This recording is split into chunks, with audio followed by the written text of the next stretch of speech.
Hello guys, isang mapagpalang umaga po sa ating lahat. Kayo po ay nasa munting Hardines Sir Mio Vlogs. Sumaatin po ang kaswertihan, ang buenas na taon ng 2024. Tayo po ay nasa taon ng Wood Dragon. Napakaswerte po ng mga taong may zodiac signs ng Libra, Scorpio, Leo, Aquarius at Sagittarius. At para po masasabi natin na masolusyonan at agarang matupad ang ating mga pangarap, panalangin sa buhay is lalakipan po natin ng sipag at syaga ang bawat ginagawa po natin. And for today's update ay gusto kong i-share, ibahagi ang naging matagumpay na pagpaparami ko ng isa sa mga feng shui good luck plant for prosperity, abundance, wealth. Ito po is perfect din po as air purifying indoor plants. Ito po yung tinatawag na cream allusion syngonium plant.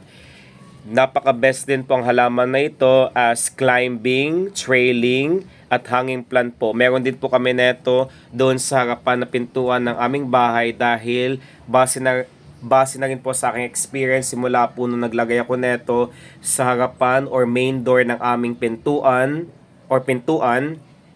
is talagang naging maalwan ang buhay po namin. Consider din po ito as protector or shield sa mga taong gustong gumawa ng hindi maganda sa ating sarili, sa ating bahay, negosyo, pamilya. Kumbaga doon pa lamang po sa pintuan ay tunay na masasala niya ang mga negative vibrations na dulot ng ating mga kapitbahay, bisita, kamag-anak. At meron din po kami neto doon sa bathroom or silid paliguan para po doon pa lamang po kasi napakaraming mga negative vibrations or chi. Minsan doon po sila lumalagi dahil madilim po ang portion na iyon. Para po maalis ang mga hindi ka nais-nais na elemento ay napag-desisyonan ko na maglagay po neto doon. Ano nga ba ang magandang dulot ng halaman na ito? So kapansin-pansin po na perfect po ang houseplant na ito dahil meron po siyang 5 lobes shape of Syngonium podophyllum or mas kilala po ito sa pangalan na good foot. Ang kanyang mga dahon po ay nagrepresenta ng 5 feng shui elements. Yun po yung tubig, apoy, lupa, metal at yung kahoy po. This is perfectly balances the yin-yang energy at nagpro-promote at encourage ng positive chi or energy na siyang magiging dahilan po para makamit natin ang ating mga pangarap. Sila po ang naghahaltak ng mga kasaganahan, buenas sa ating buhay, pamilya, negosyo. At kapag meron ka neto doon sa inyong main door ng inyong negosyo, workplace, ay tunay na ito po ang magsisilbing lucky charm na siyang magsisilbing dahilan po para po ang mga matutumal na kabuenasan, mga blessing na gustong pumasok sa ating buhay ay paunti-unti natin siyang makakamit. Also, ito po is nagpro-promote. Pagpasensya nyo po, medyo hindi po maganda ang boses ko. I'm not feeling well. Kumbaga, para sa inyo guys is nag-update ako para po matulungan ko ang mga taong gustong makahanap ng inspiration, lalo na sila po ay considered kaplantito or kaplantita. Dahil ang mga halaman po ay sila po talagang nagbibigay sa atin ng kagalakan kapag nakita natin silang namumulaklak, nagkakaroon ng maraming dahon, tumatangkad, nagkakaroon ng panibagong anak, supling at suloy.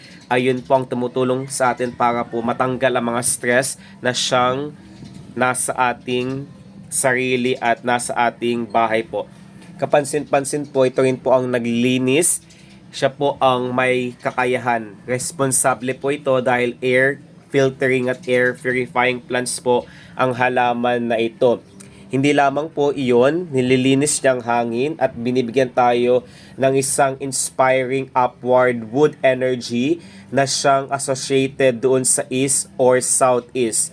Saan ba siya dapat ilagay? Ilalagay natin siya doon sa ating desk or workstation para naman po ma-boost ang spirit of spring, dawn, youth, at new ideas, which is also one of the aids for inspiration and motivation. Isa rin po sa mga dahilan kung bakit po ako nagpaparami dahil napakaganda ng kanyang kulay. Neon green color po ang pinakamaswerte. Lahat po ng shades ng color, ng berde, ng green or verdant green po ay napakabuenas.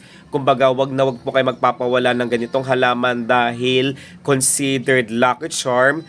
At sinasabi rin po nila na ang Syngonium po is easy to care for plant and well adapted to indoor environments. Hindi niya po kailangang diligan everyday. Ang pagdidilig po sa halaman na ito is sinasagawa every 5 to 1 week.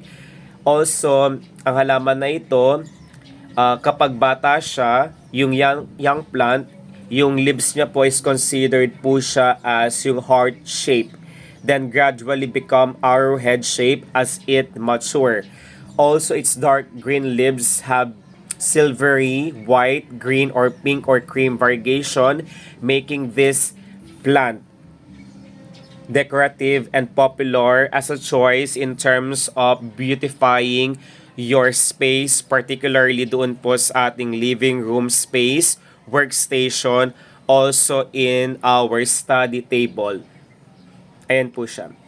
Then, the essence of this plant is ito pong nakapagbibigay sa atin ng life-giving elements, particularly ng positive chi or life force, dahil ang halaman na ito is, base na rin po sa aking research, ang halaman na Syngonium po is nagmula po sa China, na kung saan ito po ang isa sa mga halaman na considered lucky feng shui house plant na siyang tutulong para po mabalance ang mga positive energy at negative energy na gustong pumasok sa ating bahay. Kumbaga, kapag meron ka neto, magiging maganda ang daloy ng kaginhawaan para sa ating maaluwan na pamumuhay.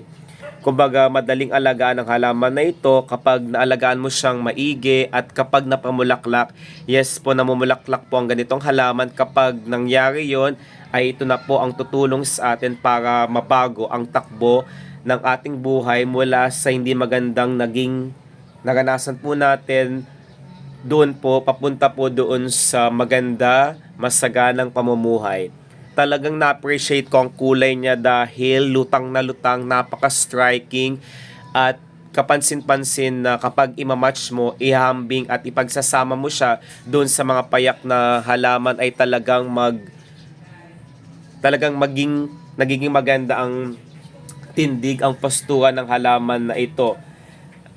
And also, isa rin po sa mga dahilan kung bakit meron po ko neto dahil isa rin po ang halaman na ito na may kakayahan po sa pagtatanggal ng anti-pollutants sa hangin. Also, consider din po siya as reducers ng components of indoor air pollution, even volatile organic compounds such as benzene, formaldehyde, toluene, xylene ay kanyang tinatanggal. They also reduce airborne microbes and increase humidity levels sa ating bahay. Also, base na rin po sa aking experience, ang ganitong halaman po ay nag-top number 1 rank po siya ng taon ng 2017 dahil researchers from NASA and other organizations approved that this plant po is considered as one of those air purifiers at nag-absorb din po ang kanyang dahon ng pollutants at toxins, at yung pong toxins na yun kapag kanyang nakuha is pumupunta po doon sa root zone where ito pong nagtra-transform ng nutrients para sa halaman na ito. Also, ang halaman na ito is nag-emit ng water vapor na siyang tutulong sa ating halaman para po hilahin ang mga polluted air contents mula sa ugat nito papunta sa lupa at nagko-convert para maging pagkain para sa halaman na ito. Yun lamang po ang aking mga may share, mga ideas kung paano natin siya magiging matutulungan ang halaman para mas lalo siyang magkaroon ng healthy looking, vibrant colors. Isa rin po ang halaman na ito sa considered variegated plant. Kumbaga, bawal po ang sobrang init sa halaman na ito dahil labis na init kapag kanyang nakuha ay hindi nagiging maganda. Kapag napansin na pabayaan po natin siya, magkakaroon po siya ng darker brown edges, pangungulubot, scorching of the leaves, at kapansin-pansin po kapag napabayaan po natin siya ay talagang magiging lanta po siyang gulay. At kapansin-pansin din po na kapag meron po siyang white markings sa kanyang pinakadahon, yun po ang tinatawag na white markings, yun po ang sunburning. Maraming salamat guys sa walang sawang pagmamahal at suporta. Ingat po tayong lahat. Naway sa lahat ng bagay ang Diyos ay laging papurihan. Napakaganda po niya, di ba? And yan siya guys. Super love it.